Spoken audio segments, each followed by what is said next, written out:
வணக்கம் நண்பர்களே. This video sponsor by Bymot shopping app. Bymot shopping app is one of the online shopping app.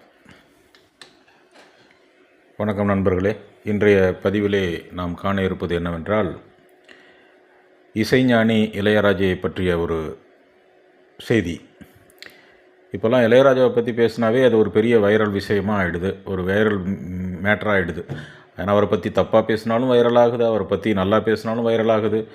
இதிலேருந்து என்ன தெரியுது, இப்போ இளையராஜா எல்லார் மனசுலையும் ரொம்ப வேரூன்றி உட்காந்துருக்கிறார். அவரை பற்றி பேசினாலே அதை எல்லோரும் பார்க்குறாங்க. அப்போ அதை பற்றி ஒரு கண்டென்ட் போட்டாலே அது வைரல் ஆகிடுது. இப்போ இதை ஃபாலோ பண்ணி நிறைய பேர் அவரை பாசிட்டிவாக பேசியும் பணம் சம்பாதிக்கிறாங்க, நெகட்டிவாக பேசியும் பணம் சம்பாதிக்கிறாங்க. ஆக மொத்தத்தில் எல்லாருக்கும் இளையராஜா இப்போ பணம் சம்பாதிக்கிறதுக்கு உபயோகப்படுறாரு. இப்போ ஸ்ரீவில்லிபுத்தூருக்கு போனார், அங்கே வர கோயிலுக்கு அந்த அர்த்த மண்டபத்துக்குள்ளே விடலை அப்படிங்கிறது ஒரு மிகப்பெரிய செய்தி. அவரே அது ஒரு பெரிய மேட்டர் இல்லைன்ட்டார். எனக்கு அது ஒன்றும் பெரிய விஷயம் இல்லை, நான் அது ஒரு அவமானமாக கருதலை. ஏன்னா மற்ற எல்லாத்தையும் உள்ளே விட்டுட்டு இளையராஜா மட்டும்தான் வெளியே தள்ளினாங்க அப்படின்னா நம்ம அது ஒரு பெரிய விஷயமாக பேசலாம். எல்லாருமே அந்த கோயில் அர்ச்சகர் அதுக்கு உரியவர்களை தவிர மீதி எல்லாருமே வெளியே தான் நிற்கிறாங்க. இவரும் கூட போயிட்டார். சரி கொஞ்சம் நீங்கள் அங்கே இருங்க அப்படின்னு சொல்லிட்டாங்க, அதனால் வெளியே வந்துட்டார். அவர் அது ஒரு பெரிய விஷயமாகவே யோசிக்கவே இல்லை. அதை இவங்களா ஒரு ஊதி பெருசாக்கி போச்சு, அவரை அவமானப்படுத்திட்டாங்க. அவரே அதை அவமானமாக கருதலைங்கிறார். நம்ம ஏன் அதை பற்றி பேசி பெருசாக அதை ஆக்கணும்? இப்போ நம்ம அதை பேசி பேசி அவரை அவமானப்படுத்துகிறோம். அது ஒரு சப்ப மேட்டராக அவர் விட்டுட்டார். அது ஒரு பெரிய விஷயமே கிடையாதுன்னு அவர் விட்டுட்டார். அதை பற்றி பேசி பேசி, அதாவது அவர் இந்த ஜாதி அதனால தான் அவரை கொண்டு போகல, மற்ற எந்த ஜாதிக்காரனும் உள்ளே விட்டுட்டானா, பிராமணி தவிர எவனுமே உள்ளே போக முடியாதாங்க. அதான் அது எல்லாத்துக்கும் தெரிஞ்ச கதை தானே. அப்போ அவர் தாழ்த்தப்பட்ட ஜாதியை சேர்ந்தவருங்கிறதுனால மட்டும்தான் உள்ளே விடலையா? இப்போ மற்ற உயர்த்தப்பட்ட ஜாதிகள்லாம் அங்கே உள்ளே விட்டுருவாங்களா? யாரையுமே உள்ளே விட மாட்டான்.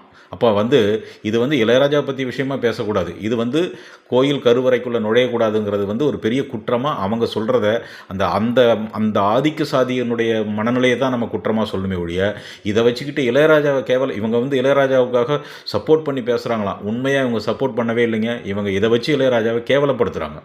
அவரை ஒரு ஜாதி அடையாளமாக பார்க்க வேண்டியவராங்க. அவர் ஒரு ஜாதி அடையாளமாக அவருடைய இசையை கேட்டாக்க கடவுளே இறங்கி வந்துடுவார். அப்பேற்பட்டவருக்கு அந்த கடவுள் சன்னதிங்கிற ஒரு பெரிய விஷயமே கிடையாது. கடவுளே அவர்கிட்ட அவரே கடவுள்கிட்ட போகணும். அவர் அது பெரிய விஷயமாகவே எடுக்கவே இல்லையே. ஆனால் நம்ம மக்கள் அதை ஊதி ஊதி பெருசாக்கி அவரை பற்றி எங்கே சந்து கிடைக்க நுழைஞ்சு அவர் சாதியை பற்றி பேசலான்னு எல்லாரும் யோசிக்கிறான். அவருடைய இசையை பற்றி பேசுங்கடா, அவருடைய இசையை பற்றி பேசுங்க. அவருடைய இசையை பற்றி பேசுகிறவங்களுக்கு என்ன தகுதி இருக்கா? அவரை வெளியே போகணுன்னு சொன்னவனுக்கு ஏதாவது தகுதி இருக்கா? அவனை அந்த ஊரை தவிர வேறு எவனுக்காவது தெரியுமா? அந்த ஊரை விட்டு வெளியில் அவன் யாருன்னு யாருக்காவது தெரியுமா? பூணூல் போட்டவனை தான் தெரியுமே ஒழிய அவன் பேர் தெரியுமா, அவன் ஊர் தெரியுமா? ஒன்றும் தெரியாது. இளையராஜாவை சொல்லி பாருங்கடா, உலகம் பூரா தெரியும் அவரை பற்றி. அப்போ அவரை பற்றி பேசுகிறதுக்கு உங்ககிட்ட விஷயங்கள் கிடையாது. அவரை பற்றி புகழ்ந்து பேசுகிறதுக்கு விஷயத்தை வச்சுக்கிட்டு அவரை தாழ்த்தி பேசுகிறதுலே குறியாக இருக்கிறீங்களா? நீங்கள்லாம் மனிதர்களா? முதல்ல இதை பற்றி வீடியோ போட்டு அவர் பேரை சொல்லி நீங்கள் பணம் தான் சம்பாதிக்கிறீங்க. அவரை பற்றி நல்லா பேசியும் பணம் சம்பாதிக்க முடியும். அவரை பற்றி பாசிட்டிவாக பேசுங்களேன். அவரை பற்றி பாசிட்டிவ் பேசுகிறது ஏகப்பட்ட விஷயங்கள் இருக்கு. அப்போ நீங்கள் என்ன நினைக்கிறீங்க? அவருடைய ஜாதியை சொல்லி அவரை கேவலப்படுத்தணுங்கிறதா உங்களுடைய குறிக்கோளாக இருக்கிறது. இது மிகப்பெரிய தவறு. திறமையை பாருங்கள், மனுஷனை பாருங்கள். அவர் 84 வயசாகுது. அவர் நின்றுக்கிட்டே இருக்கார். உங்களால் ஒரு 5 மணி நேரம் நிற்க முடியுமா? அவர் தண்ணி குடிக்காமல் ஒரு கச்சேரி நடத்துகிறார். 5 மணி நேரம் நின்றுக்கிட்டே. உன்னால் ஒரு மணி நேரம் நிற்க முடியுமா? முடியாது. அவரை பற்றி பெருமையாக பேசுகிறதுக்கு ஊர்பட்ட விஷயங்கள் இருக்குது, அதை பேசுங்க.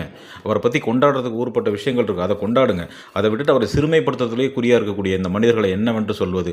எனக்கு இந்த மனிதர்களை நினச்சா ரொம்ப கஷ்டமாக இருக்குது. இவெல்லாம் செத்து போன பிற்பாடு ஒருத்தரை கொண்டாடுவான். விஜயகாந்தை பற்றி பேசுனாங்களே, விஜயகாந்த் கேப்டன் சொல்லிட்டு அவர் செத்து போன பிற்பாடு பேசிக்கிறீங்க. அவர் இருந்தபோது நீங்கள்லாம் மதிக்கலையில்லை. உங்களெல்லாம் நான் ரொம்ப வன்மையாக கண்டிக்கிறேன் நண்பர்களே. மாறுங்க. நன்றி.